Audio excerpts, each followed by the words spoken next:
What if I told you you could easily grow basil either from seed or cutting and have an endless supply in your kitchen year-round, or to grow starters to then plant outside when the weather permits?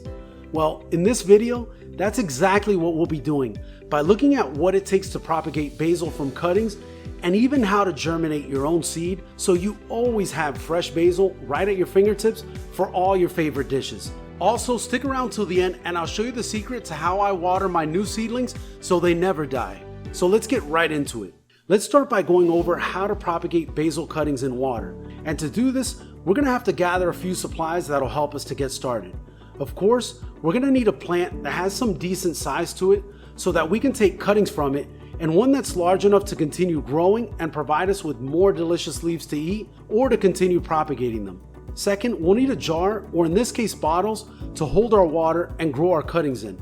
I like to use ones that have an opening that's small enough to keep the cuttings from falling in, but not so small that I can't pull the cuttings in and out when the cuttings develop roots.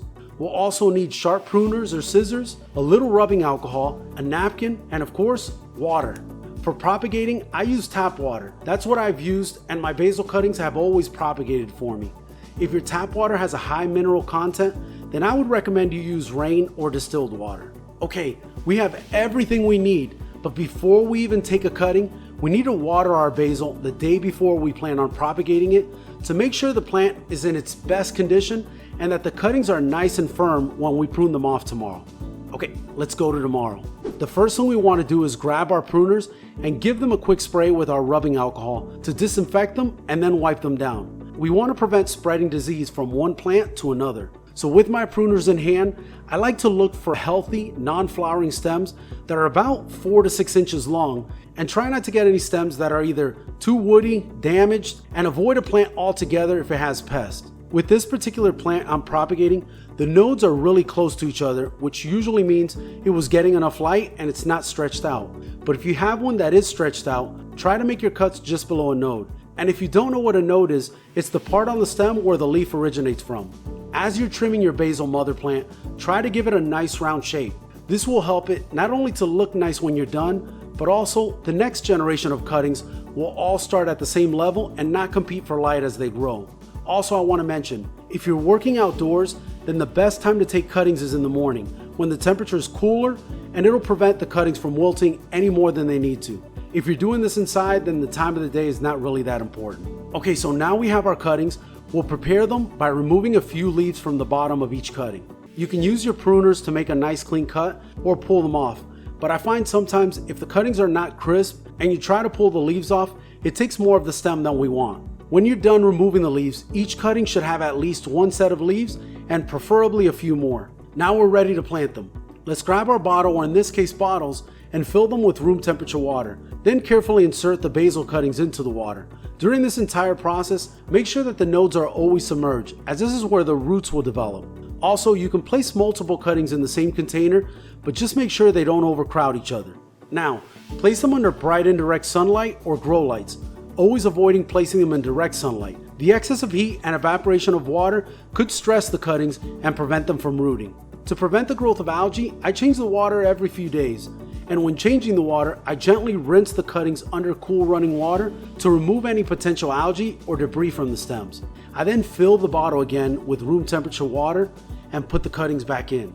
Over the next couple weeks, we'll notice root development on our basil cuttings, sometimes as soon as a couple days later. Initially, the roots will be small and delicate, but as time passes, they'll become more robust, and at that point, if you want to grow them long term, then I recommend you transplant them to soil when the roots are about 2 inches in length. If you just want to continue growing them in water, then keep making water changes and enjoy them. Okay, so now that you're an expert at propagating basil from cuttings, now I'm going to show you how to germinate basil from seed so you can grow it pretty much any way you like. Let's again start by gathering our supplies, which are of course a pack of high quality basil seeds, a tray or pot to hold the seeds, seed starting mix or a core tablet, which is what I'll be using, a plate to expand the core, a small cup or bowl to soak our seeds, a plastic wrap or baggie, and some water. The first thing I do is soak my seeds the night before I plan on sowing the seeds. And you do this by filling a small cup with warm water and dropping the seeds into the water. Just so you know, I've been successful in germinating them before without this step, but it doesn't take much time or effort to soak them, and most of the time I find it gives them a good head start by speeding up the germination process. The amount of seeds you use per pot really depends on the size of the pot, but you can always overseed a little bit and then thin them out as they germinate. Okay, so it's the next morning and we're ready to sow these seeds by placing them in soil. You can use any high quality seed starting mix you find online. I personally use straight core and find it keeps the moisture high, but at the same time keeps them from getting waterlogged, and I'll show you in a little bit just how I water them. So to use these core tablets, I place the tablet in a bowl and slowly start to add water. As it expands, I break apart the core that's expanded and continue to add water to the part that's still compressed until it's all expanded. Doing it this way keeps me from adding more water to the core than it needs. Now let's grab our pot and start filling it with soil, which I'm using these biodegradable pots, which I like because when I'm ready to transplant, I can pop them straight in the soil in the new pot or in the garden, and the pot will break down pretty quickly and allow roots to grow right through it. So there's really no waste. We'll continue to fill the pot to just below the rim and then slightly compact the soil. Not too much, we don't want to make it difficult for the roots to make their way down, but not so little that our seedlings flop around in the soil. Now it's time to fish our seeds from the water where we soaked them last night, so we can place them on the soil. You can use pretty much anything that has a fine point. I like to use the tip of a garden stake and take them out and put them on the soil evenly spread apart. Once they're all on the soil, I'll take a little of the soil mix we had left over and sprinkle it over the top of the seeds, making sure to cover them all, and then I'll slightly compact the soil. Covering them completely will mean that the seeds are surrounded by moist soil, which increases the success rate.